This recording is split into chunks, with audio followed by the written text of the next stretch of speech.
I'm Joan Smith. I'm a writer and activist. Thank you. While I welcome the Domestic Violence Act, which we're talking about this morning, I also have quite a lot of reservations about the way the government approaches and has for many years approached the subject of violence against women, because one of the things we don't actually lack in this country is laws. So rape is against the law, indecent exposure is against the law, lots of violent offences are against the law, and we simply have a criminal justice system which is comprehensively failing women. And I've been saying this for ages, so have other people. And back in the summer, I proposed to the Deputy Mayor for Policing and Crime and the CEO of the Mayor's Office of Policing and Crime that they should join me in calling for a public inquiry into institutional misogyny in the police. And they remained silent on that. It's suddenly become an issue that a lot of people have joined in, but I just don't think that allowing the Metropolitan Police to investigate, have an internal investigation again, and simply an investigation into the appalling circumstances of what happened to Sarah Everard, I don't think that's enough. I think we have a crisis of institutional misogyny in the criminal justice system, and particularly police forces. I saw on Thursday that a police officer was dismissed from the force, I think in one of the Midlands forces, after a disciplinary hearing because he had put 10p in the canteen box for 2 packets of Jaffa cakes when he should have put in £1, and he was actually dismissed from the force for that. Whereas Wayne Couzens was reported on several occasions for actual indecent exposure. There was an occasion when a woman turned up at the police station where he was stationed saying that he owed her money for sex, and they sent officers out to find him and bring him to the station, get him to pay her. Yet none of this appears to have even prompted a disciplinary action. So yesterday, the BBC published figures showing that quite a large number of domestic violence assault cases, which are treated as common assault, are failing because they're failing under the statute of limitations. So the police only have 6 months in which to investigate and recommend charges to the CPS, and they are not actually meeting that deadline. So women who have been assaulted by a partner or an ex-partner are not getting justice. So that just shows you the state that we're in. And one of the things that happens over and over again is that government ministers, like Theresa May when she was Home Secretary, say that they're passionate about domestic violence, that women shouldn't be suffering this. They say they're going to do something about it. They say the same about rape. And I'm afraid what we're seeing now is the same thing happening to domestic violence prosecutions and convictions as there's already happened to women who've been raped. We're seeing a virtual collapse in the number of cases being brought. So the domestic violence bill is very good in lots of ways. It has big omissions, and Halaleh Taheri is going to talk about the way migrant women and women without recourse to public funds have been left out of the bill, which is a really, really serious omission. But also, the things that are proposed in the bill are expensive. So placing an obligation on local authorities to provide accommodation-based services for victims of domestic violence is expensive. A lot of the things that are in the bill, if they were actually put into practice, would be expensive. And the government repeatedly fails to acknowledge that there's already a crisis in local government funding, and how a local authority is supposed to pay for all these wonderful innovations, which we do welcome. But they have to be funded, and there's a long history of underfunding this sector. The same thing has happened to the CPS, so that there's been a reduction in the number of CPS lawyers who are actually making charging decisions, and all of this means that there are huge delays in the system. And when people say, "Oh, but women don't support prosecutions," they don't want to give evidence against their partners, that's quite often because they're living in the same house. And since they have nowhere to go at the moment, there isn't anything like enough accommodation. It's very hard to ask a woman to spend 6 or 9 months living with the man that she's going to have to give evidence to and might be sending to prison. And just about every time we had a Vorg board meeting, I would ask the police how many domestic violence protection orders they had issued in the last 2 or 3 months.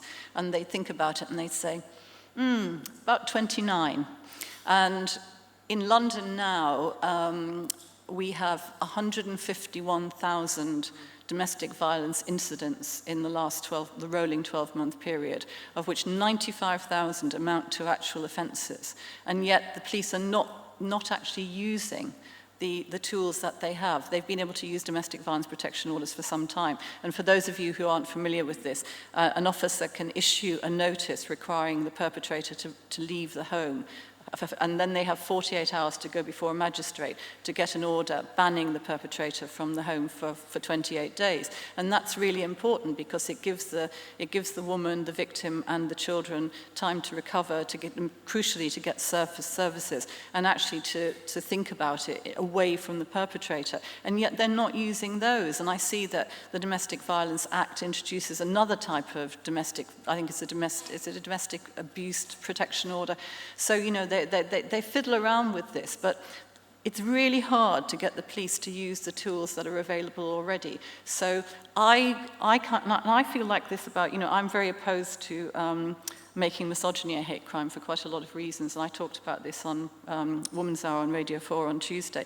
It's superficially attractive, but I think it's another piece of legislation which will be used, it either won't be used or it will be used in the wrong way. And I think the police actually quite like these kind of fiddly bits of legislation because they're not as hard as, you know, doing the hard work of creating cases against rapists, against domestic abusers and so on. I also think it will be used against us by trans activists, which is another reason why I'm against it. But I worry that what is happening is kind of a form of, I don't like the phrase virtue signalling, but the government's ministers will say over and over again, but we've created all this legislation, we're really taking this seriously, but they're not putting the resources in. And the big problem for me is enforcement. And I feel this about rape, about indecent exposure, about domestic abuse, that they simply do not make sure, ministers are not on top of this, making sure that police forces are using the law that's already available. So that's where my anxieties about the Domestic Violence Act are based. But now we're going to hear from Halaleh Taheri, who is the founder and CEO of the Middle Eastern Women's Organization Society. She's going to talk about the incredibly important mission that I've already mentioned, which is migrant women. And then after that, we're going to hear from Natalie Page, who's a mother's rights activist, and she will talk about the difficulties women have in the court system. And there is an attempt to address that in the Domestic Violence Act, but I'm sure Natalie will tell us why she thinks we've got a long way to go on that. So thank you very much, and here is Halaleh.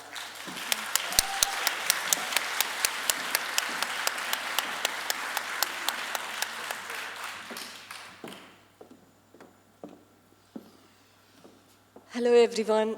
It's been a pleasure being in this big meeting, and I was waiting to share some news with you.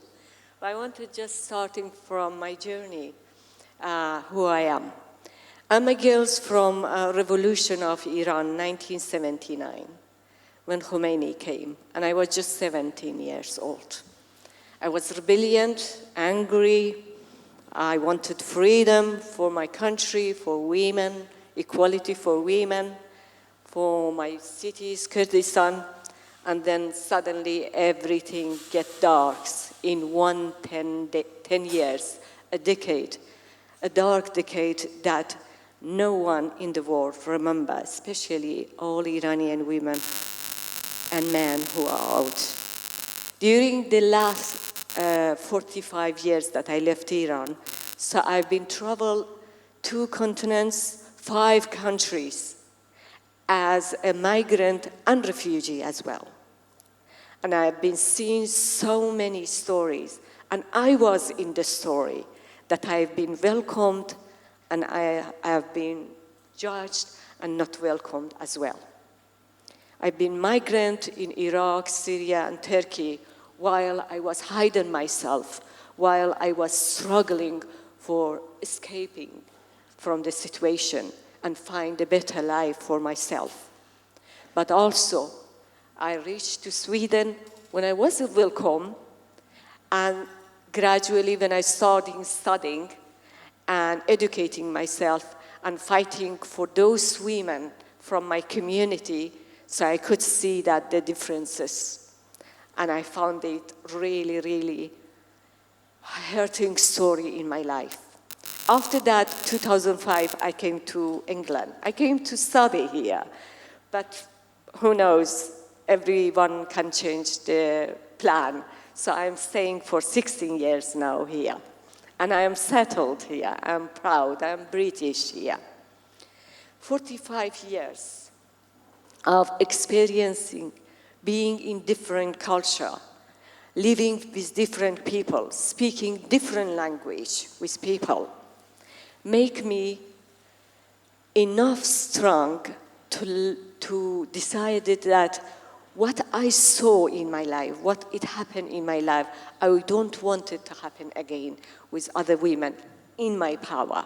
So therefore, I built it Middle Eastern Women and Society organization to help those migrant and refugee women who are coming to this country and they don't know how to communicate with people. They don't know the language, but they need help. They don't know where to go, where they wanted to cry, where they wanted to search for help. And then they will be silenced just because they don't have any connection. So I'm helping them. During all these 11 years that I built this organization, one of the most hurtful work that we are doing is the migrant women.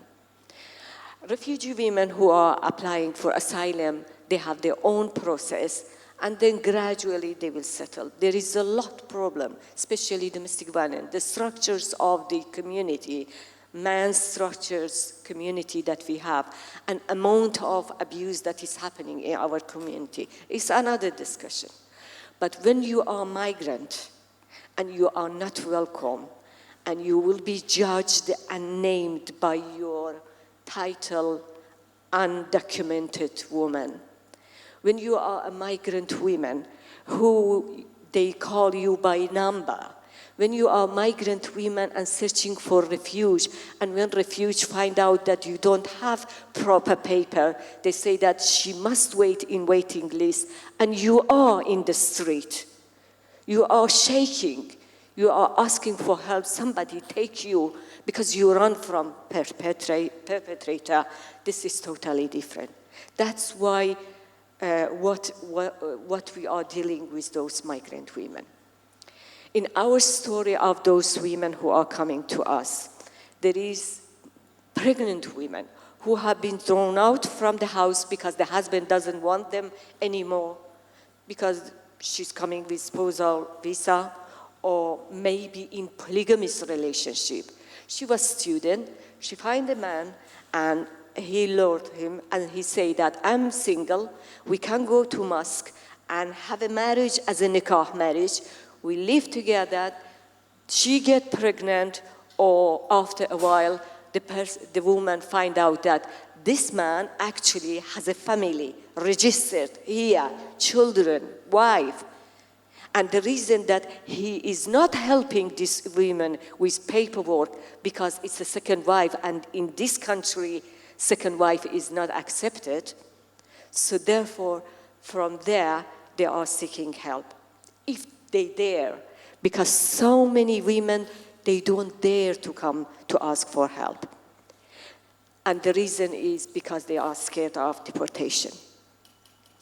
So why they are so scared about deportation? Because during years and years, Home Office, whenever a woman cried for help, migrant women, for example, when it was slavery or working in firm or cleaning area, and they have been abused, tortured, raped, and then they're seeking for help from police. So immediately police report them to Home Office. And when they will be known by Home Office, so immediately the case from a domestic abuse is going to a person who is a criminal without no paper is in the UK. And then they are working with this issue. So therefore, so many women never ever go and ask for help. They will be for the rest of their life, many years, day and night, 7 days in a week, under pressure, tortured, abused, raped, beaten by husband, by perpetrator, by whoever that they live with, but they are scared to go and search for help because they don't want to go to the first hell that they run it from that for any reason that they came. When I was young, in 1979, when Islamic Republic came to the power, they came with, it was an election. They say that you have a choice. Islamic Republic, yes or no? That was the only option. Nothing else. Islamic Republic, yes or no? If you say yes, it means that you accept Islamic Republic. You must have chador on your head as a woman. You must accept polygamy. You must accept to go back to the home. Many women have been sent to the home. Schools were closed on them. I'm talking about the first 10 years of dark time of Iran. And then so many young people have been executed for their activities that have done it. So yes means that you must accept it, all of them. Accept whatever Sharia law in Iran say that. No, it worse still. Because if you say no, directly you will be executed. You face the prison. So yes or no, in Iran, for people who face Islamic Republic, it was like that. For migrant women in this country, choosing between living with perpetrator and going to the police is the same. Because going to the police, they are facing deportation, they are scared, they will send back to the country of origin, they will be afraid of their family, punishment are waiting for them for many reasons. Those young people who have lived their own life and the family's value have been scammed from these women, so therefore they are trying to kill her. Many honor killing actually happening with those young girls who are going back to their own religion because they didn't follow the cultures of family. They didn't ask for permission from the fathers and the rest of the family. So if they search police, so they are worried about deportation. If they don't search, they must live with perpetrator. And every day they must be. So the case of the migrant women in such a situation.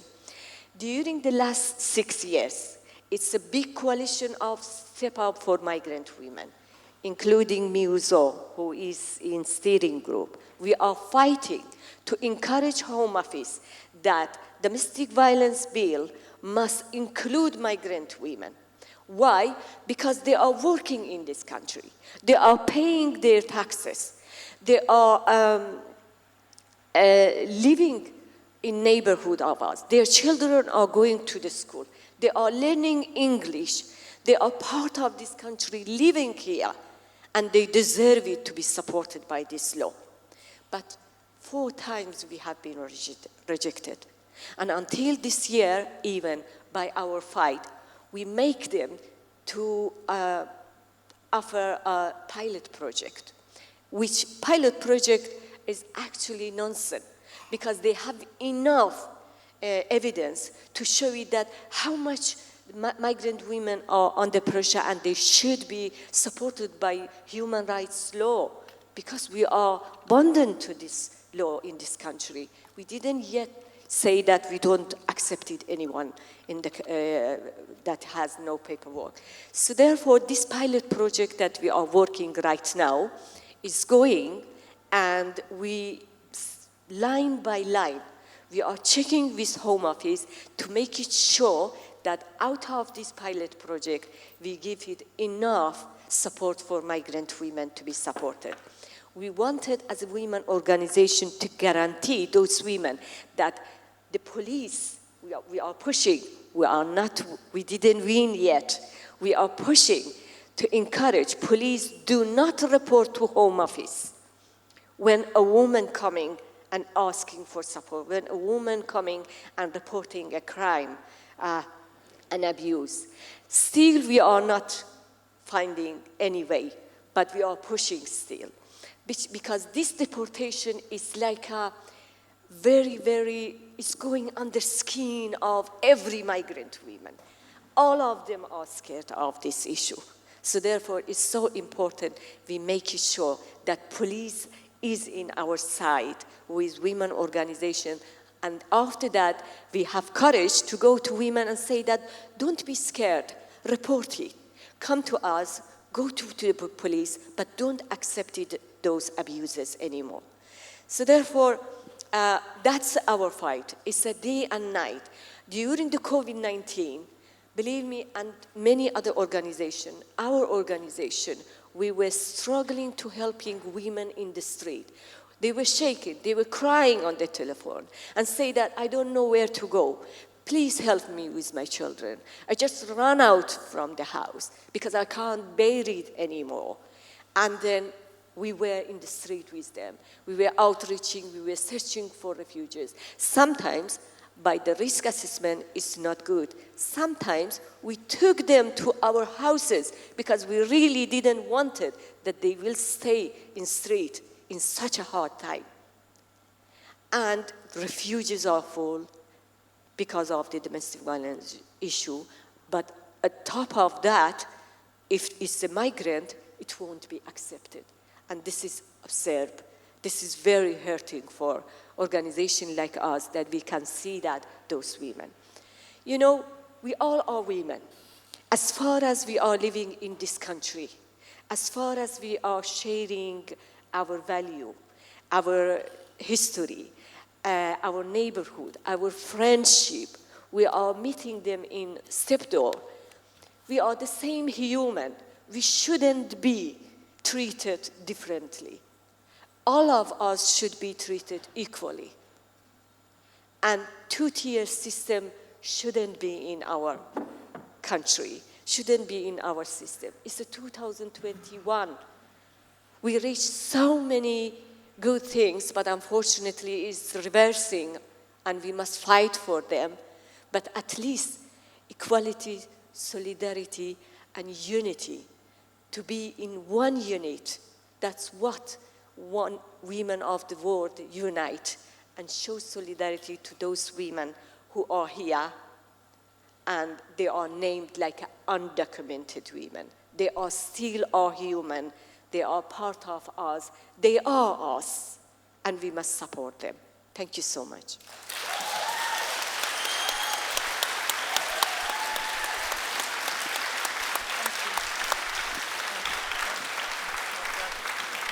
Thanks. I don't think these are what. Oh, they are. So thank you, Halaleh. That was very impassioned, and I think it really touched a lot of people. So now Natalie is going to talk about the court system.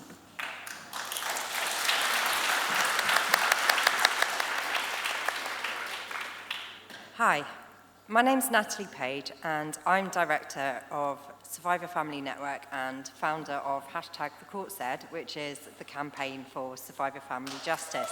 Thank you. The campaign reaches up to 1 million survivors each month and has unprecedented levels of engagement and recognition around the world. And we believe that survivor families deserve safer futures. Our focus is, and always will be, the often overlooked human rights and needs of mothers and their children. I entered the family court after leaving domestic abuse way back in 2012, and I was kept in court until last year by a man who deserved no such privilege. I was just one of the 1 in 3 women that experience abuse, but my perpetrator was able to use up nearly a decade of public resources continuing his abuse. Why? Because like 81% of women globally, I'm also a mum. If a victim of abuse has children, she is highly likely to end up in the family court after leaving her abuser. This is where the abuse story should end. After all, the court is where the buck should stop, And this is often the arena, though, where the abuse often continues. So the family court will facilitate very often a decades-long journey into post-separation abuse. I had personally no idea what was waiting for me in the family court because it's illegal to talk about it. It was like walking into some kind of dystopian parallel universe that there is no way out of. Now, 1 billion children a year experience abuse, and 94% of children who are in family court in England and Wales are forced, coerced, or persuaded into unsafe contact with their abuser. An abuser, as we know, is likely to be male, and it's likely to be someone that they live with. In family court, it will most often be the father. The family court don't currently publish much in the way of data, and the hearings are held in secret, but estimates say that over half of all cases in the family court are domestic abuse cases. The secret family court has a blind spot when it comes to abuse, frequently minimising, ignoring, or excusing crimes in favour of child contact, viewing abuse as something that just gets in the way of it. A family court review was finally won in 2019, and the report, dubbed the Harm Report, was published a year later. Alex Chalk, the then Under-Secretary of State, said, "This report lays bare the many hard truths about long-standing failings in the family justice system, especially in protecting survivors of abuse and their children from harm." It was a damning report, and it described a negligent and adversarial culture of re-traumatisation and continued harm for mothers and their children. Work was also underway with the Domestic Abuse Bill, and the reforms, although they appeared to have stalled, some of them were able to be dealt with the new legislation. So, what's changed for mums in family court? Well, there's a few steps forward secured for victims to address some aspects of this notorious system. We've already heard about the issuing of DAPOs, the Domestic Abuse Prevention Orders. I envisioned them to operate in a similar way to non-moles, but with additional powers to help survivors. Cross-examination in person is now banned, so a perpetrator can no longer directly cross-examine their victim in a courtroom. Family Court have adopted the Domestic Abuse Act 2021 definition of abuse, and children are now included as victims too, which is a huge leap forward, as is the recognition of post-separation abuse. The Domestic Abuse Act 2021 also begins to deal with repetitive or abusive applications by ensuring that barring orders are given in the family court. Barring orders are to limit but not totally prevent a person applying to the court. The new clause clarifies that barring orders are available where proceedings are causing harm to victims, and particularly where proceedings could be a form of continuing abuse. None of the changes so far deal with the culture in the court, even though it's been identified as traumatic and risky for women and kids. Everyone tells victims to just leave without equipping them for this part of the journey. One of our #TheCourtSaid mums, we'll call her Emma, left her abuser after he began assaulting her, and he later raped her. As this case was before the COVID-19 backlog, it was only a week after leaving him before her court papers came through. He had wasted no time. He had the chance to cross-examine her brutally in court. She was so harmed by this experience that she had to go back to the doctors for medication. He was then able to access her entire medical file. He said that she was mentally unstable. Her children witnessed one of the assaults, and they feared him. He nonetheless pushed a narrative in court that said that she was the abuser for seeking to limit his contact with the children who feared him. The judge found that the assault happened, but said the rape was just something that she didn't fancy. And anyway, he didn't rape the kids. Kafkas said that Emma was hostile to contact and struggling to move on and co-parent. The children were anxious and they didn't want to see him. Father said that this proved that she was an alienator and an unfit mum, and that Kafkas and the court agreed. An expert witness report was obtained which said that Emma was histrionic for believing that she was a victim of abuse, and that instead it was the pattern of a dangerous alienator. So they moved the children to him, taking them from school, and she didn't get a chance to see them. Emma said, "If I'd have known what was in store for me and my children, I would have stayed." Mothers in the family justice system go from the frying pan of abuse to the fire of family court. If I had £1 for every time a victim said to me that they should have stayed, we would not be desperate for funds to continue this fight for mothers and children. So, would a ban on cross-examination, an ordering of a DAPO, or a barring order have helped Emma? Maybe. A bit. Maybe it would have reduced the number of times that she had to come to court, reducing the impact of trauma. But he alleged alienation in the first case. Before a barring order would ever be considered in any event. Maybe if they put in a DAPO, he wouldn't have been so inclined to aggressively send so many emails to Emma through the course of the case, and maybe the court would have focused the case more around the abuse that had occurred and safeguarding for the future. She would have been spared the trauma of his direct cross-examination, which is something that no victim should endure. But the fact remains that the biggest threat to Emma and her children was this. It was the weaponized misuse of parental alienation theory. There's a quote by John Galtung I wanted to include here, and it is, "When one husband and father beats his wife or child, it's interpersonal violence. When 1 million do so, it is structural violence." The fact is that upon telling the court about abuse, most mothers find themselves accused. 80% of mothers reporting abuse are accused of parental alienation to rebut domestic abuse. The catastrophic knock-on effect of that is once it's alleged, the case follows a very different path, and crimes that led the family to the court are all but forgotten. And at this point, once alienation is alleged, 1 in 3 mothers will lose their children. This has created a system that is so hostile to motherhood, it frames child attachment with the mother as being abusive and alienating.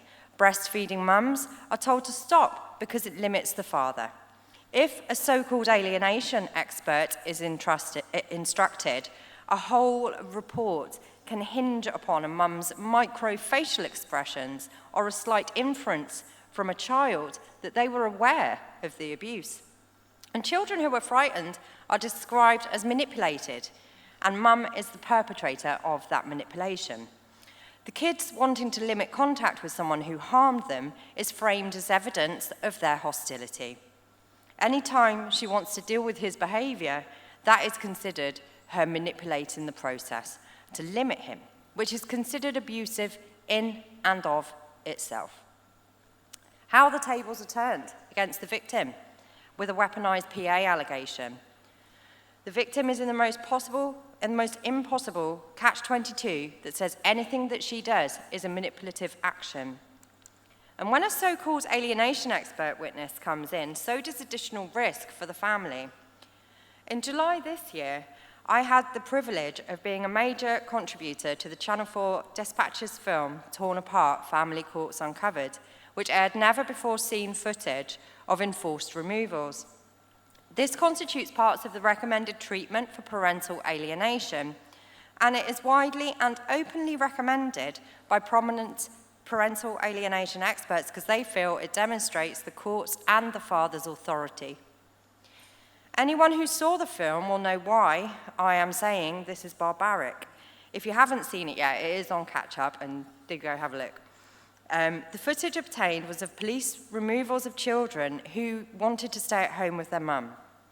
This is something that the police must do occasionally in circumstances of emergency for a child. What was different about this footage was that the police were taking children from a safe home, from their beds at midnight, because an abusive father had used the legal process to deliver the final punishment and make good on his threat to take the kids using parental alienation theory. It is without doubt an act arising from a strategy of psychological violence. The cruel truth of each of these cases on the film is that the father could have stopped that harm at any point.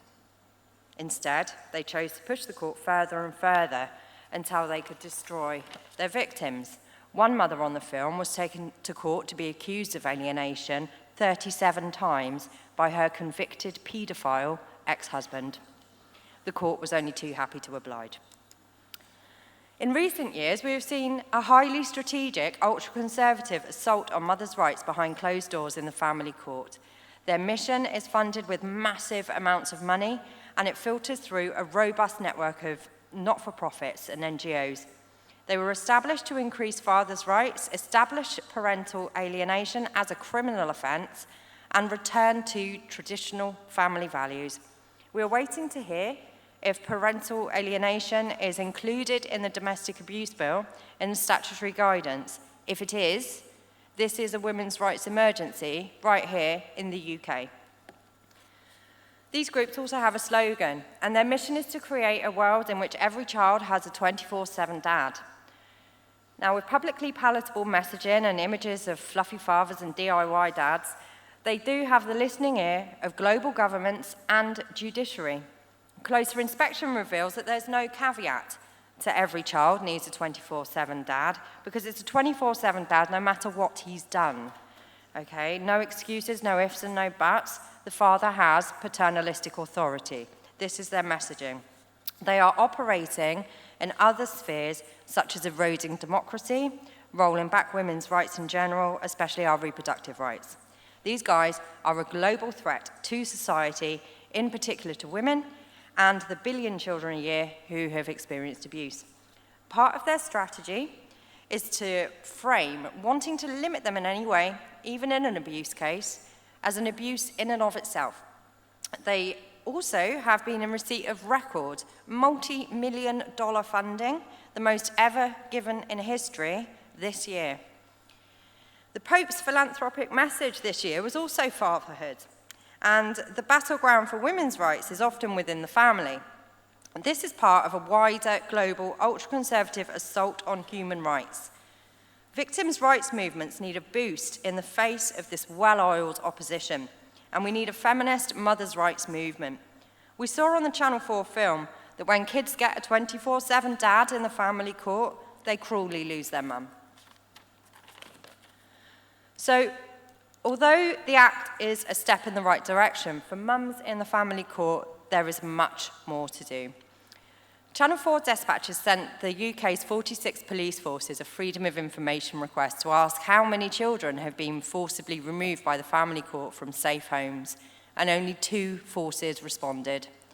They indicated that they had dealt with 24 enforced removals in the last 5 years, but indicated that there could be more.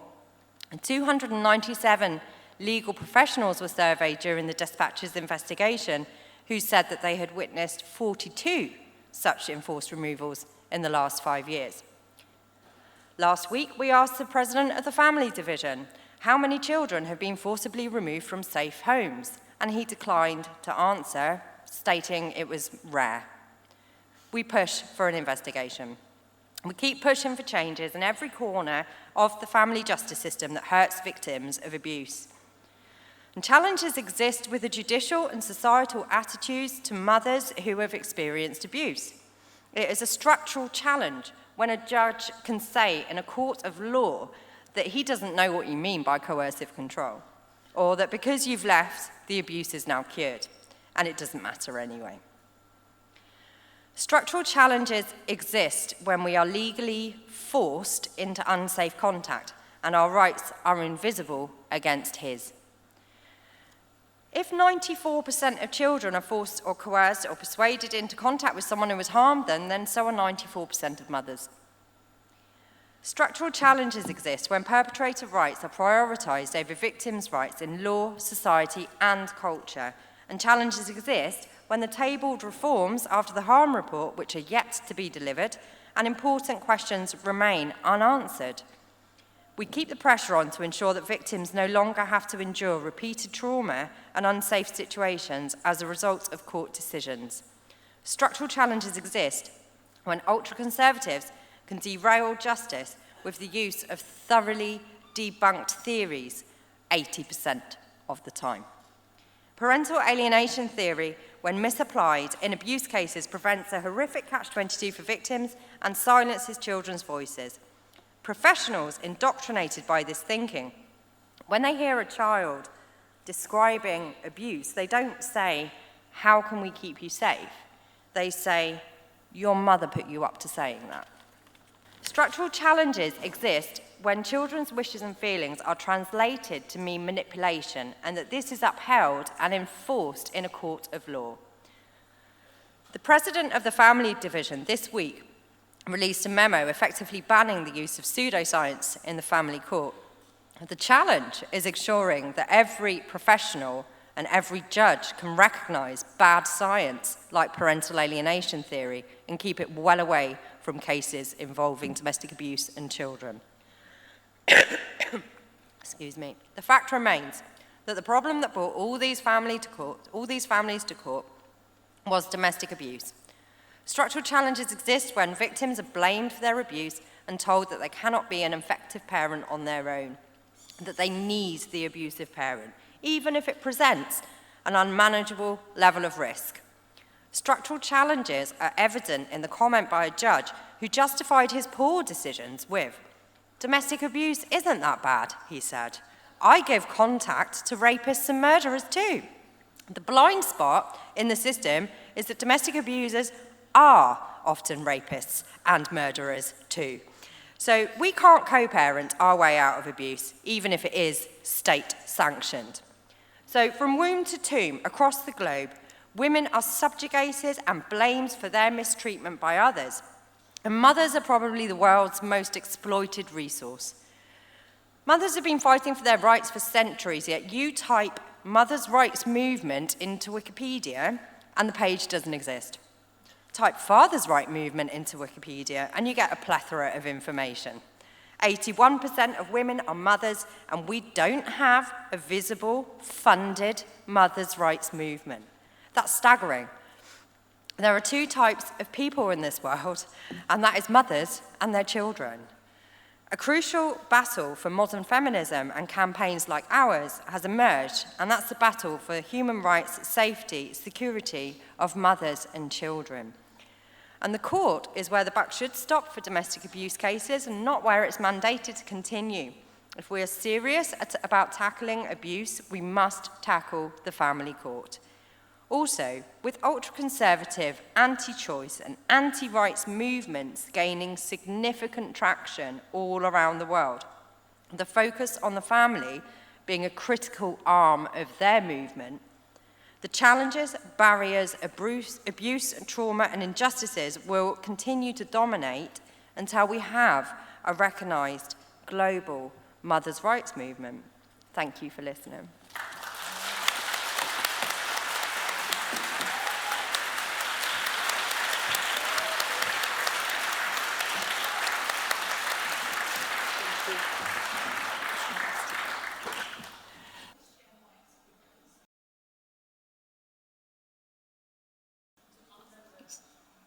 Can we have a mic over here? Oh, so we'll come to you in a moment. Yeah, I just wanted to ask, having been through court for quite a long time, but not, it's now finished. But what about the role of CAFCAS, Natalie? Because they are not taking on, I mean, most people that I have known in my involvement with domestic abuse support networks, waiting for the CAFCAS visit is one of the most horrific moments, and one of my children will still not walk past the CAFCAS office because she was made to go in. And it's just that, you know, taking on the parental alienation because they appear to do so. And wearing my other hat, which is being involved in the media, we really need to get more openness in some ways. I mean, the secrecy of the family court is what allows certain things to continue. I can't really speak about what went on in my case, I do, but obviously one can't in a more public sense. So I think Kafkas is a real issue. So I wondered what your thoughts were. I agree, Kafkas. They are a problem in the family court. A lot of their workers are, they have been indoctrinated. There's other organisations such as the AFCC, which they train a lot of Kafkas officers. They've got very strong links to the ultra-conservative fatherhood, which I have mentioned. So their training is very pro-alienation. At the moment, we're not sure how it's going to go with the statutory guidance on the bill with regards to parental alienation, because we're waiting to find out if they are keeping or removing the term alienating behaviours, which we feel is too broad, and it allows a Kafkas officer to just go and, diagnose. I mean, I know I've been accused of alienation for accidentally raising my eyebrows in court one day. So, yeah. Hi.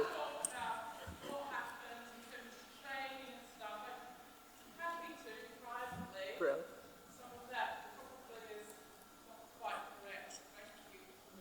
Thank you. There's someone down here, wasn't there? Yes. Hi, everybody. It's my pleasure to be here. I have a lot of experience to share, but firstly, I wanted to answer the question which was asked about children who witness domestic abuse, whether they are victims.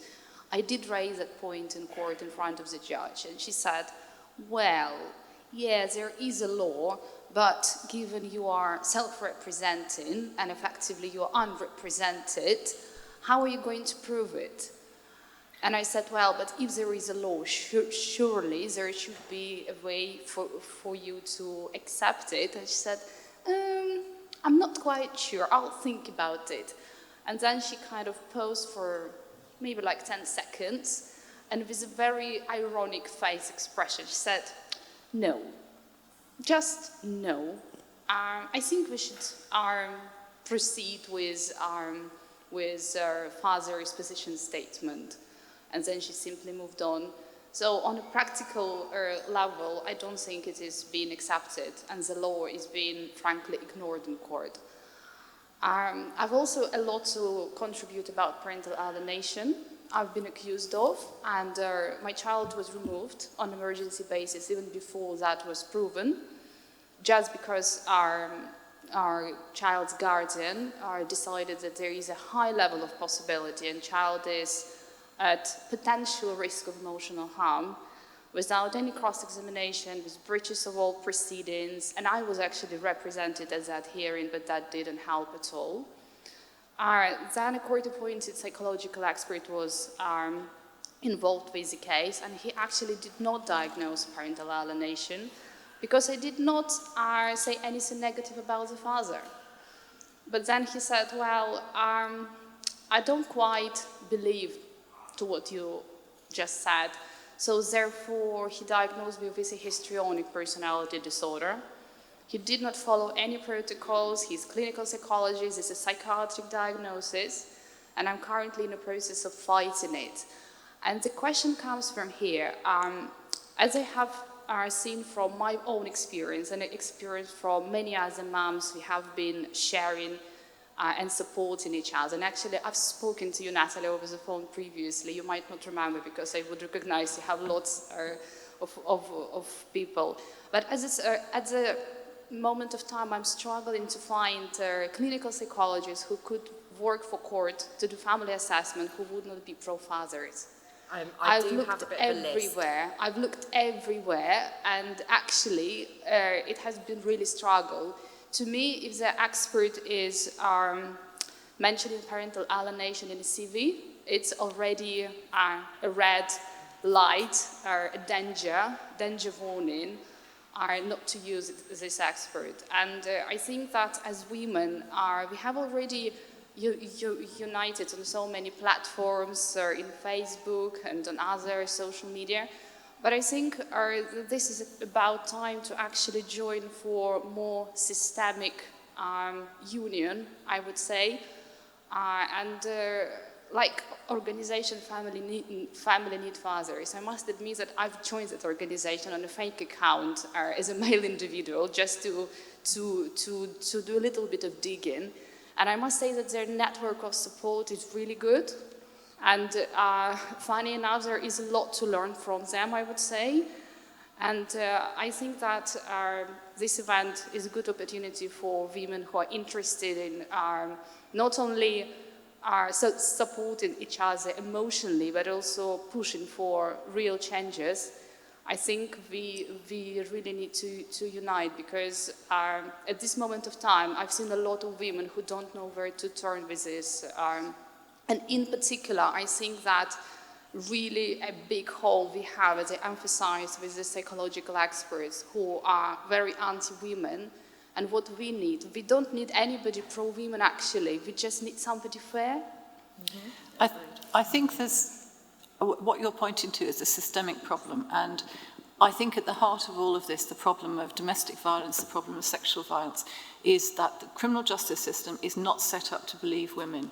It has a bias towards being very kind to perpetrators. And the impact of that we can see in terms of rape. So around 55,000 women every year report a rape to the police in England and Wales alone, and that's only a proportion of the actual numbers. And we're ending up with about 1,400 convictions a year. So that's 50-odd thousand men are getting away with these crimes. And I think what's happened very basically is the criminal justice system has confused victims and perpetrators.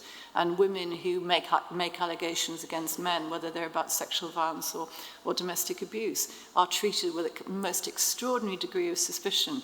And there's a kind of tolerance of the excuses that men make. I think there was a question at the back, was there? Yes, so there's a couple of hands up here. Oh yes, and one here as well, sorry. Julia Long, thank you very much for those really, oh my God. Do you want me to do karaoke? Thank you very much for those really very, very grim and, but, obviously so important presentations. And I think for those of us who are a bit long in the tooth, there is a really, really, I don't know, soul-destroying feeling of déjà vu about, everything you're saying. And I was thinking there was a really good book by Lynn Hahn. It must be best part of 10 years old by now. On, is she here? Oh, okay. On violent fathers. Maybe she's going to say something about that. But I just thought, we all know this, and, if anything, it sounds like it's all getting worse. And obviously, what you're talking about, we could say, is kind of like more or less like the end stage of a whole process, isn't it? Of, by the time the women are, find themselves in the court, or as you were saying, Halaleh, find themselves in the street, or, take themselves into the street, that is after a long process of either being, forcibly coerced into some sort of relationship with a man, it being arranged, or, as, a lot of women fallen prey to the very, very powerful, unrelenting ideology of romantic love, which I think acts as a kind of coercion for women to get involved in relationships anyway. And then you have all this, series of the chain of events that then lead us to there. And I just wonder, what are we doing about the earlier stages? Because when I worked for a short while in the violence against women's sector, and I just had this image all the time of that there was a flood, and each one of us had a little J-cloth, and we were running around with this little J-cloth trying to stop this flood. And why aren't we actually going right back to look at the structures of compulsory heterosexuality, or the kind of myths around romantic love that get women into these situations? And I just feel it's so often we're relying on the government and legislation and the police, like we're relying on patriarchy to sort out our problems. And I'm not to say that that is not important, but I really wanted to bring that question into the room. We really need to think about and do something about the fact that young women are still in droves forming relationships with abusive boys who then become men and end up in this situation that you're describing. So I just wanted to bring that into the room. Yes, Halaleh. Maybe this one. Yeah, well, thank you Thank you very much. I have little problem with hearing, so I'm struggling to hear as much as I can. And to be honest with you, this hearing problem, I have it from bombard of when I was young, and I have this problem for years and years. And this is a part of my disability. But I wanted to say that right is given, taken, it's not given. Nobody wanted to give us right. We must take that. This domestic violence bill is the years of work of all of us, not the government's by pleasure giving to women. We fight for that for many years until we came to this stage. And still, it's not enough. We shouldn't be proud of that this is a perfect one. Like today that we are discussing, we can see that all those small holes that we must go again and fight for that, for more, for better.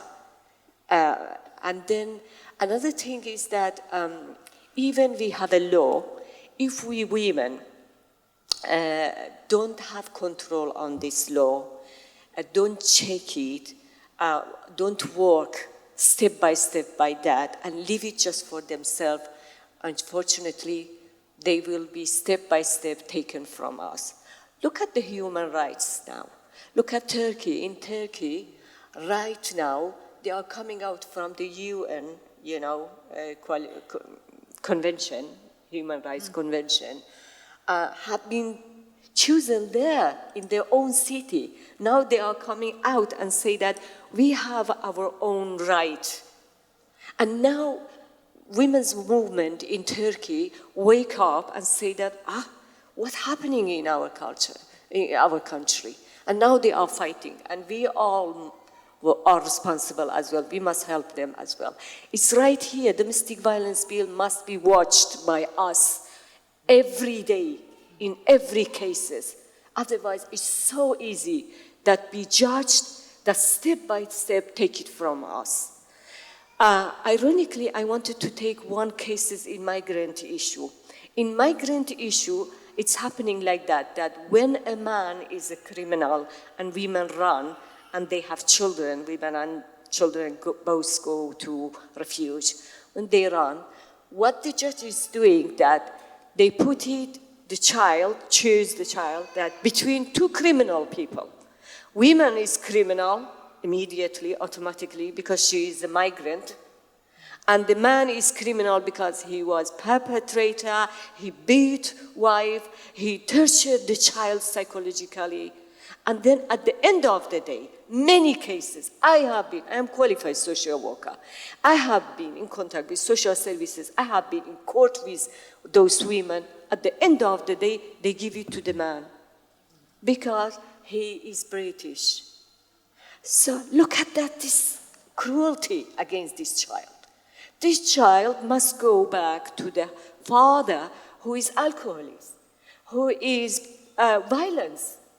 And then they make it the case of these women harder for us to win, to stay. We have cases, Sarah, that I wanted to take you to Home Office. Last week, she just shared it with us. We have cases that she been for 4 years abandoned by social services in this country to live with her child from very, very baby girls, like 7 months. They took it from her and give it to the father. And then she still visit this child in children's center by supervision, while the woman is perfect mother, wonderful woman, has no sense of anything. Psychotherapist writing a very nice report. We wrote it, very nice report. We can watch it and seeing everything. But the ex-husband still is alcoholic, still the government putting a lot of money to change this man, but the woman, the mother, can't see this child because she is migrant, because she is the second wife, because she has no paperwork. Look at the logic of this work with the domestic violence, how it works. It must be watched by us every day.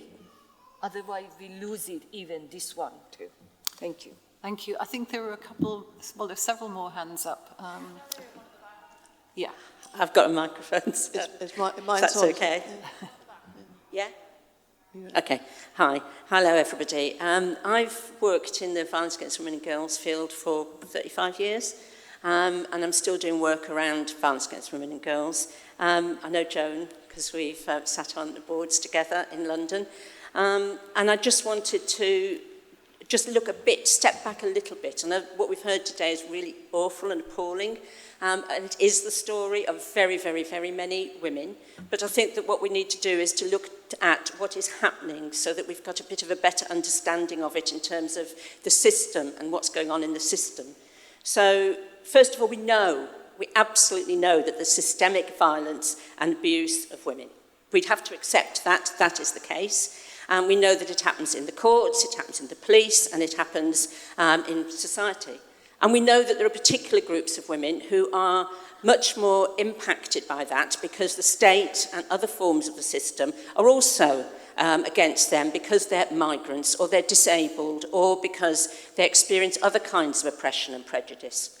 So there's no doubt at all that that exists, and we've got loads of examples of that. But let me tell you also what's been going on in the violence against women and girls sector. So it's a fairly small sector, so we tend to all know each other. And what's been happening is that we have been working probably, 5-10 years, a long, long time, to try and look to see what changes can be made. We've worked with some MPs who have been on our side, and we've worked with MPs who haven't been on our side to try and get the DA Act into force. The DA Act came into force on the 1st of October this year. First of all, just quickly getting over the issue of children, the DA Act says, and it's a legislation, so it can't be dismissed by any court because the courts are part of the legislative process. So the DA Act says that children are victims. And they say that children are victims not just because they have been beaten or hurt physically, but because by seeing domestic abuse, then you become a victim. Now, in my world, victims are not just victims because they have been hit, they're also victims because they've been psychologically traumatized. And one of the key messages that we need to get out there to people is safety is not just about physical safety, it's about emotional safety. And if you work with women who've been abused, then or you've been abused yourself, then what we know is that the impact of that control and that trauma is lifelong. So it's not just something that you get over because you've got a physically safe place, but it's a journey and an experience, and that's for children as well. So first of all, yes, we did a lot of work, and we lost quite a lot of things. I mean, our sister up at the table will know the amount of effort and work that went in for the violence against women and girls sector to change the situation for migrant women, which is appalling. That was a huge amount of work, and it was a united sector that did that work because we were all dealing with the tragic case of women with no recourse to public funds who are trapped in an environment where they cannot escape. So that we failed. Why did we fail? We failed because we have got a Tory government, and I'm not saying for definite would change under Labour, but we had a Tory government whose one of their primary policies is around immigration.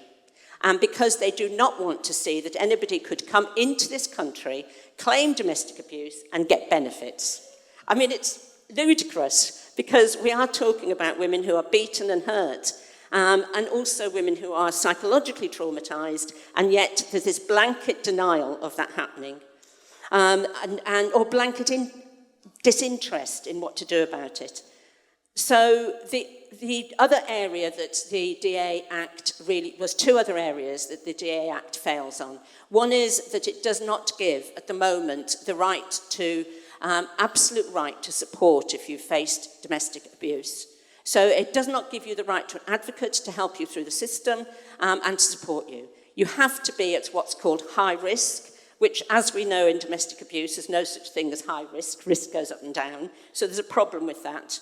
And therefore that there are lots and lots of women who've experienced domestic abuse who do not have someone to walk by their side, and everybody should have that right.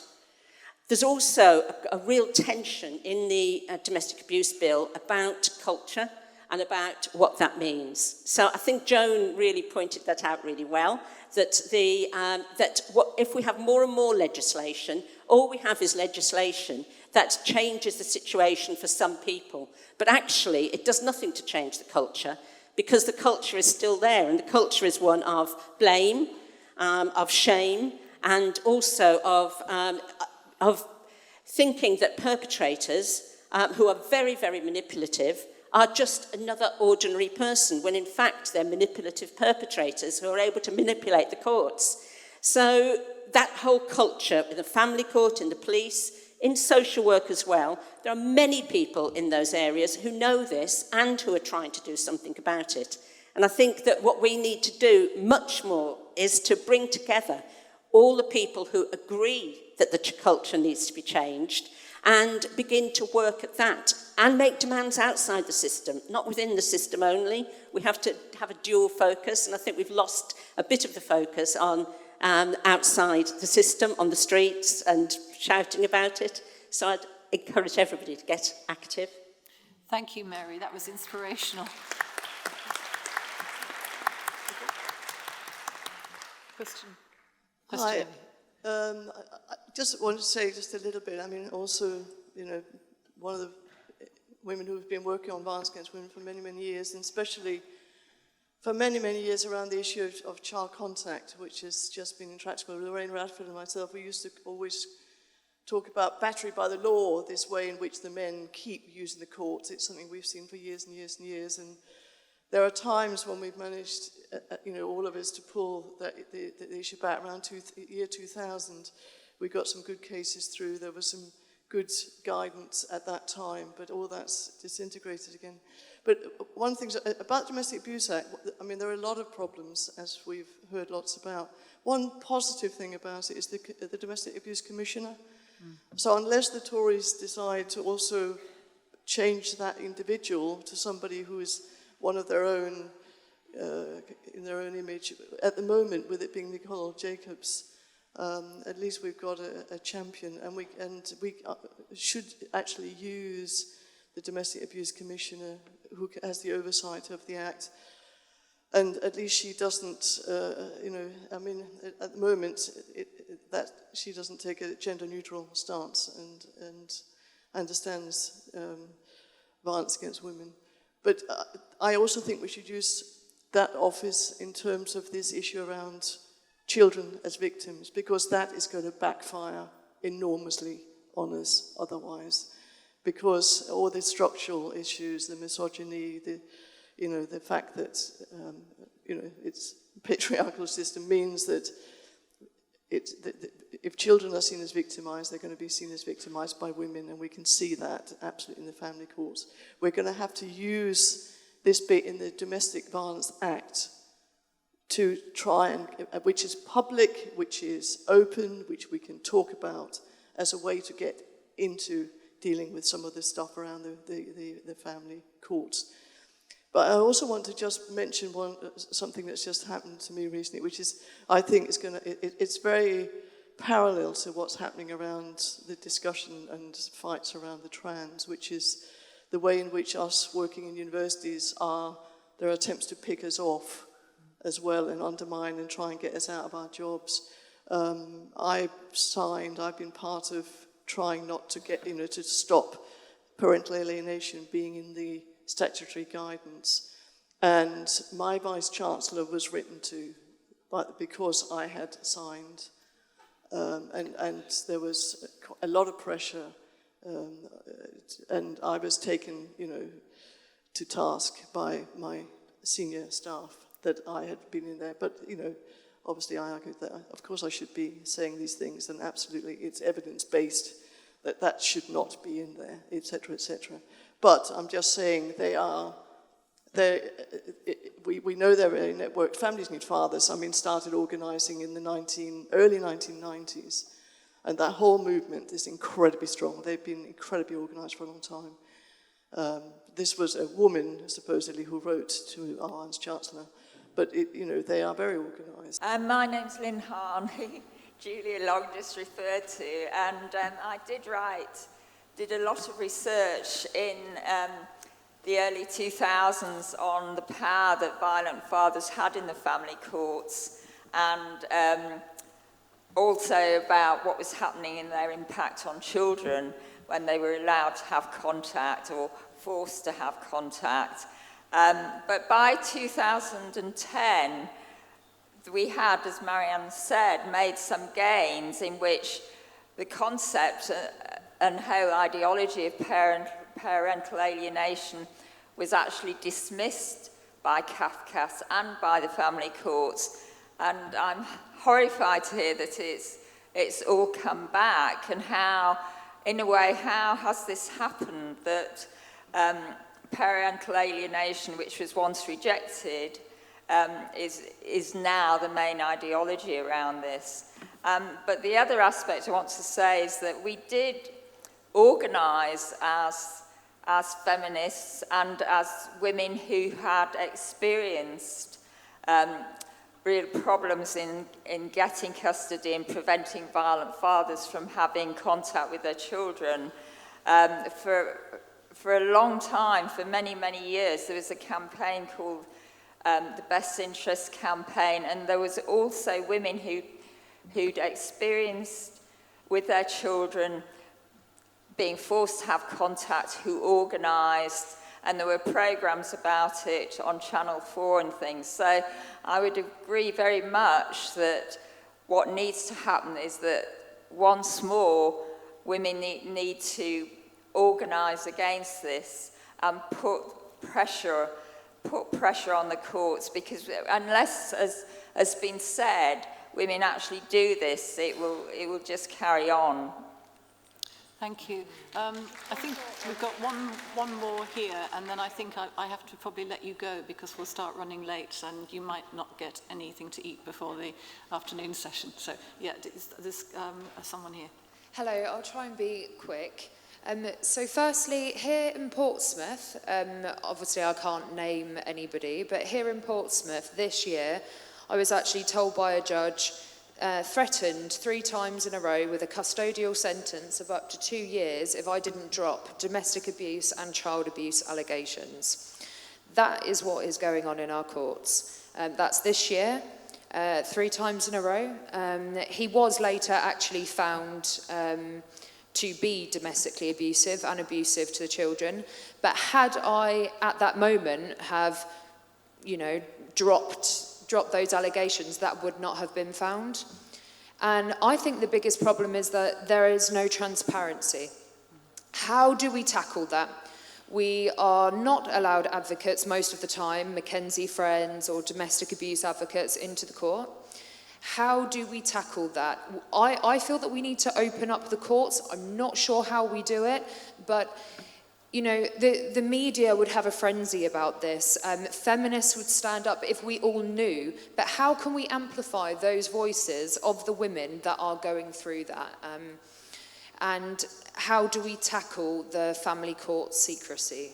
Does anybody have an answer? I'm still thinking of that. That's a very big question to end on, I think.